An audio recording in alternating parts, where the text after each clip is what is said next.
নির্বাচনী ডামাডোলে রাজ্যব্যাপী চলছে রক্ত স্বল্পতা। এর থেকে উত্তরণের জন্য স্বেচ্ছায় রক্তদান শিবিরে এগিয়ে আসছে বিভিন্ন ক্লাব সংস্থা থেকে শুরু করে সবাই। রবিবার এইডস কন্ট্রোল সোসাইটি ও স্বাস্থ্য দপ্তরের উদ্যোগে আগরতলা আইজিএম হাসপাতালে আয়োজিত হয় এক রক্তদান শিবির। উদ্বোধক হিসেবে উপস্থিত ছিলেন মন্ত্রী শান্তনা চাকমা। তাছাড়াও উপস্থিত ছিলেন স্বাস্থ্য দপ্তরের সচিব কিরণ গিত্তে, স্বাস্থ্য দপ্তরের অধিকর্তা সহ অন্যান্যরা।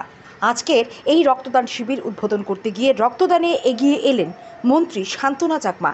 পাশাপাশি রক্ত দিলেন স্বাস্থ্য দপ্তরের সচিব কিরণ গিত্তের সহধর্মিণী। একজন সোশ্যাল ওয়ার্কার হিসেবে আমি মনে করি এটা একটা পার্ট।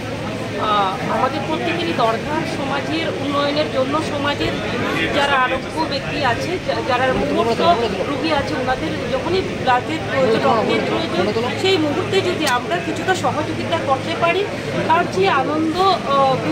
চেয়ে আনন্দ আর বেশি কিছু হয় না। তার জন্য আমি বলবো আজকের দিনে আমি খুবই আনন্দিত এবং অন্যদেরকেও বলবো আপনারাও যদি সুস্থ থাকেন তাহলে আপনারাও ব্লাড ডোনেশন করুন এবং একজন রোগীর জীবন বাঁচান। হেলথ ডিপার্টমেন্ট তরফ থেকে আজকে রক্তদান শিবিরের আয়োজন করা হয়েছে। আমাদের রাজ্যে এরকম ভলেন্টারি ব্লাড ডোনেশন ক্যাম্পের খুব ভালো ট্র্যাডিশন আছে। আর যে আমার রাজ্যের যে ব্লাড স্টোরেজ, ব্লাড ব্যাংকের অনেক উন্নয়ন হয়েছে। আমরা এখন যে কোনো সময় যে কোনো পেশেন্টকে ব্লাড ট্রান্সফিউশন অথবা অপারেশন অন্য যে কোনো কারণে ব্লাড লাগে আমরা সঙ্গে সঙ্গে দিতে পারি। এটা এক সময় আমাদের রাজ্যে ব্লাডের অনেক